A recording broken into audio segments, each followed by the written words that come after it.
Hi. ഞാനങ്ങനെ കണ്ണെഴുതാറില്ല കേട്ടോ. പക്ഷെ ഇന്ന് എന്താണാവോ കണ്ണെഴുതാനൊരാഗ്രഹം. എനിക്ക് ഈ കണ്ണെഴുതി കഴിഞ്ഞാൽ നല്ല തലവേദന വരും കുറച്ചായിട്ട്. അതുകൊണ്ട് എഴുതാറില്ല. പക്ഷെ ഇന്ന് എഴുതി. അപ്പോൾ ഡ്രസ്സിന് മാച്ചായിട്ടുള്ള കുറച്ച് വളയൊക്കെ ഇട്ടു. ഒന്ന് റെഡി ആയിട്ടോ. ഇനി ഒന്ന് പാപ്പുവിനെ ഒരുക്കണം.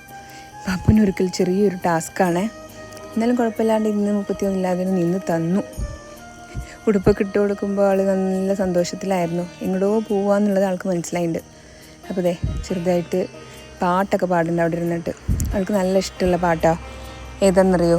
നമ്മുടെ തുമ്പി വാ തുമ്പക്കുടത്തിലില്ലേ അത്. അപ്പോൾ അതൊക്കെ ഇരുന്ന് പാടുന്നുണ്ടായിരുന്നു. അങ്ങനെ ഞങ്ങൾ ഇറങ്ങി. എങ്ങടാന്നല്ലേ അത് പറയേ. ഇത് ദേ വണ്ടിയിലിരുന്നിട്ട് എന്ത് ഈ കോപ്രായം കാണിക്കണേന്ന് നോക്കണ്ട. ദേ ഇതായിരുന്നു കാരണം. നമ്മുടെ പാലിയേക്കര ടോളില്ലേ അവിടുത്തെ ബ്ലോക്ക്. അപ്പോൾ നമ്മൾ പോകണത് വടക്കുന്നാഥനിലേക്കാട്ടോ. എൻ്റെ അമ്മയും വല്യമ്മയൊന്നും ഇതുവരെ വടക്കുന്നാഥനിൽ തൊഴുതിട്ടില്ല. പറയുമ്പോൾ എൻ്റെ കല്യാണം കഴിഞ്ഞിട്ട് 8 വർഷമായി. തൃശ്ശൂർക്കാണ് ഞാനും വന്നിരിക്കണേ. എന്നാലും അവരെയും കൊണ്ട് ഇതുവരെ പോകാൻ പറ്റിയില്ല. അപ്പോൾ ഇന്ന് പോകാമെന്ന് വിചാരിച്ചിട്ട് അവിടേക്ക് ഇറങ്ങിയതാണ്. അവിടെയൊക്കെ തൊഴുത് കഴിഞ്ഞിറങ്ങിയപ്പോൾ നമ്മുടെ അവിടെ വേറൊരു കാഴ്ച, അതിമനോഹരമായിട്ടൊരു കാഴ്ച കണ്ടു. തെയ്യം. ഞാനത് നേരിട്ട് കണ്ടിട്ടില്ല കേട്ടോ. തെയ്യത്തിൻ്റെ രൂപം കണ്ടിട്ടുണ്ടെന്നല്ലാണ്ട് അവരുടെ ആ പെർഫോമൻസ് അല്ല, അതിനെന്താ പറയുക, അത് കണ്ടിട്ടില്ല ഇതുവരെ. അപ്പോൾ അത് കണ്ടു. ഞങ്ങൾ ചെല്ലുന്നതിന് മുന്നേ തെയ്യത്തിൻ്റെ ഒരു സംഭവം കഴിഞ്ഞിട്ടുണ്ടായിരുന്നു. അവിടെ നല്ല ആൾക്കൂട്ടമൊക്കെ കണ്ടപ്പോൾ എന്താണെന്ന് നോക്കിയപ്പോഴാണ് തെയ്യമാണ് അവിടെ നടക്കുന്നത്. അങ്ങനെ അങ്ങോട്ട് ചെന്നു. ഇതാണ് ഇപ്പോൾ കാണുന്നതാണ് കേട്ടോ ഞങ്ങൾക്ക് കാണാൻ പറ്റിയത്. അതിൻ്റെ പേര് പൊട്ടൻ തെയ്യം. അത് അവതരിപ്പിക്കുന്നത് നന്നായിട്ട് കാണാനായിട്ട് സാധിച്ചു. സത്യം പറഞ്ഞാൽ കണ്ടു നിൽക്കുമ്പോൾ നമുക്ക് രോമാഞ്ചം വരുന്ന രീതിയിലായിരുന്നു കേട്ടോ അവരുടെ ആ ഒരു എന്താ പറയുക. എനിക്ക് സത്യം പറഞ്ഞാൽ ഈ വീഡിയോ ഒക്കെ എടുക്കുമ്പോൾ അതിലിങ്ങനെ മുഴുകിയിരിക്കുമായിരുന്നു. ആദ്യം തീ ഇങ്ങനെ കത്തുന്നത് കണ്ടില്ലേ, അത് അവർ കനലുണ്ടാക്കാൻ വേണ്ടിയിട്ട് കത്തിച്ചതായിരുന്നു. ആ കനലിലേക്ക് ഇതേ കണ്ടോ, ഈശ്വര, എനിക്ക് ഇന്ന പോലെ കാണുമ്പോൾ തന്നെ അതിലേക്ക് ഇങ്ങനെ വന്ന് ഇരിക്കുക, കിടക്കുക. അയ്യോ, അങ്ങനെ അതൊക്കെ കണ്ട് നേരെ ഇറങ്ങി ഫുഡ് കഴിക്കാനായിട്ട് പോയി.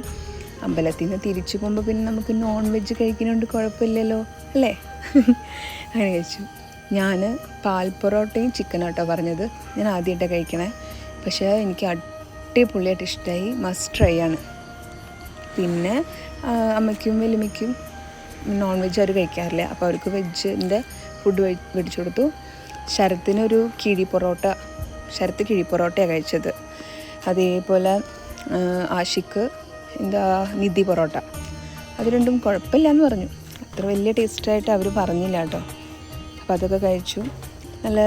എനിക്ക് പക്ഷേ പാൽ പൊറോട്ട ഭയങ്കര ഇഷ്ടമായി. നിങ്ങളപ്പോൾ അതൊന്ന് ട്രൈ ചെയ്തോളൂ. ഇത് എവിടെയാണെന്ന് വെച്ചാൽ ഗുരുവായൂർ ടിഫിനാണേ.